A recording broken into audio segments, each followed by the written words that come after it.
NEET aspirants के admission का जो सेशन है वो कंटिन्यू लगता है कि खत्म हो गया, लेकिन फिर से कुछ नई अपॉर्चुनिटी आ जाती है जो हमें एक नई उम्मीद बांध देती है कि शायद अब हमारा जो स्कोर है इस स्कोर पे हमें कोई ना कोई कॉलेज मिल जाएगा। और इसी तरह का सिलसिला इंडिया के डिफरेंट स्टेट्स में चल रहा है जहां नए कॉलेजेस और नई सीट्स आ रही हैं। उसी क्रम में हम लोगों ने देखा कि बिहार के स्टे वैकेंसी राउंड में लॉर्ड बुद्धा मेडिकल कॉलेज में 50 सीटें ऐड हो गई, जिससे बहुत सारे लोगों के लिए नए विंडोज और नई अपॉर्चुनिटी खुली। इसी तरीके से वेस्ट बंगाल में भी 4 तारीख को काउंसलिंग की लास्ट डेट थी एक्स्ट्रा वैकेंसी राउंड की, लेकिन सीट्स जो थी लगभग 60 के आसपास सीट्स खाली होने की वजह से एक नया डिसीजन लिया गया और इंस्टेंटली वैसे लोग जो कि नॉन रिपोर्टेड थे और उनको काउंसलिंग से बाहर करके जो नेक्स्ट बच्चे जिन्होंने चॉइस भरा था उन लोगों के लिए अलॉटमेंट जो है 5 तारीख को रिपोर्टिंग की व्यवस्था की गई। लेकिन इसके बावजूद अभी भी हर कॉलेजेस में 1 से 2 सीटें खाली हैं जो संभावित हैं, तो लगभग मान के चले 10 कॉलेजेस है तो 20 के आसपास मिनिमम सीट्स अभी भी अवेलेबल हैं वेस्ट बंगाल में। इसके अलावा 2 नए और प्राइवेट मेडिकल कॉलेजेस हैं जो ऐड हो चुके हैं, जिनको एलओपी मिल चुका है। जाकिर हुसैन मेडिकल कॉलेज मुर्शिदाबाद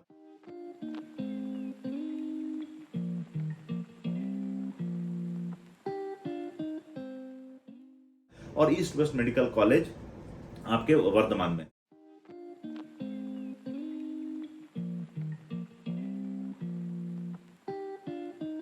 इन दोनों कॉलेजेस की फीस जो है अभी पूरी तरीके से डिक्लेयर नहीं है, लेकिन अंदाजा है कि लगभग 90 के आसपास की फीस जो होगी ऑफिशियली डिक्लेयर होगी।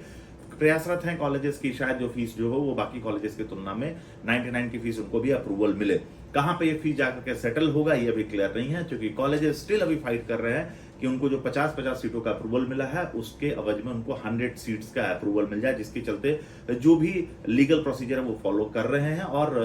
उम्मीद है कि बहुत जल्द काउंसलिंग का जो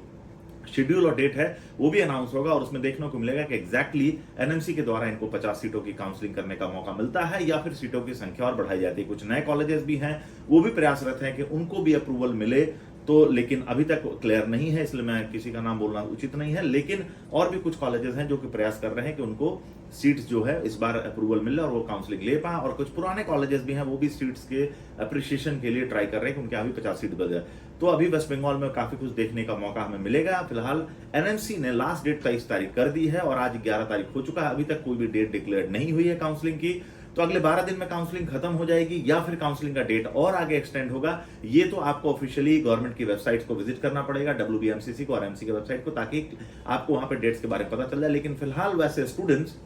जो कि रजिस्टर्ड और नॉन अलॉटेड हैं उनके लिए तो अपॉर्चुनिटी ही है ही, लेकिन अगर नए कॉलेजेस आते हैं तो संभावना ऐसी है कि जो पुराने जो बच्चे वेस्ट बंगाल में नहीं रजिस्ट्रेशन है, वेस्ट बंगाल में फिर से एक बार रजिस्ट्रेशन के लिए विंडो को ओपन कर दिया जाएगा। लेकिन आप बहुत क्लियरली समझिए, जिस तरीके से आपने थर्ड राउंड को, सेकंड राउंड को और स्टे वैकेंसी राउंड के रुझान को देखा, उस हिसाब से आपको क्लियरली ये समझ में आ जाएगा कि कट ऑफ जो है अगर रजिस्ट्रेशन खुलती है तो शायद बहुत डाउन होने की संभावना नहीं होगी। अगर रजिस्टर्ड स्टूडेंट्स के ऊपर ही काउंसलिंग की जाती है तब तो बहुत लोअर कट ऑफ तक में भी स्टूडेंट्स को सीट मिल जाएगी, लेकिन नए विंडोज अगर खोल दिए जाते हैं, रजिस्ट्रेशन शुरू हो जाता है, तो वैसे बच्चे जिनका स्कोर हायर मोड पे होगा, जैसे हम लोगों ने स्टे वैकेंसी और एक्सटेंडेड स्टे वैकेंसी में भी देखा कि 230 प्लस में ही स्टूडेंट्स को सीट मिल पाई। नए बहुत सारी सीट्स नहीं, क्योंकि अगर 50 सीटों का अप्रूवल आता है तो 17 सीट जो होगी दोनों कॉलेजेस में स्टेट कोटे में चली जाएगी और सिर्फ 66 सीट 33 सीट के ऊपर में, और जो बची हुई लगभग 18 से 20 सीट बाकी कॉलेजेस में इसी के ऊपर काउंसलिंग होगी। तो कट ऑफ बहुत लोअर एंड पे नहीं रहेगा अगर रजिस्ट्रेशन खुल जाता है। तो वैसे स्टूडेंट जिनको अभी भी लगता है कि उनका एक डिसेंट सा बजट 85 to 90 का उनका बजट है विदाउट हॉस्टल,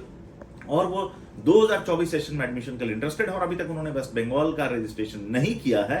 तो वो इस राउंड के लिए रजिस्ट्रेशन के लिए अपने आप को प्रिपेयर्ड रखें, अपने बजट्स को रेडी रखें। और वैसे स्टूडेंट्स जिनका रजिस्ट्रेशन ऑलरेडी किया हुआ है लेकिन उनको अलॉटमेंट नहीं मिलता है, तो वो दोबारा से चॉइस फिलिंग जब डेट आएगी, शेड्यूल आएगी, उसके अकॉर्डिंगली उसको फॉलो करके भरे। अगर आपका अलॉटमेंट किसी भी कॉलेज में आ जाता है तो एग्जैक्टली क्या फीस स्ट्रक्चर रहेगा, चाहे क्या लास्ट राउंड में आने की वजह से क्या कॉलेज फीस में भारी नेगोशिएशन करेगी, या फिर डिमांड और सप्लाई बहुत हाई होने की वजह से फीस में बहुत ज्यादा हमें नेगोशिएशन देखने का मौका नहीं मिलेगा। कट ऑफ क्या होगा, बैंक गारंटी कैसे वेव ऑफ हो सकती है, और फीस स्ट्रक्चर जो होगा स्टेट कोटे का जो है वो नॉर्मल कॉलेजेस की तरह होगा या कृष्णा नगर की तरह, फीस जो होगा 37 लाख के आसपास होगा। इस तरह की सारी इंफॉर्मेशन और बचे हुए सीट्स के ऊपर हम काउंसलिंग और एडमिशन प्रक्रिया के लिए जनरेशन शिक्षा समाधान के प्लेटफॉर्म पे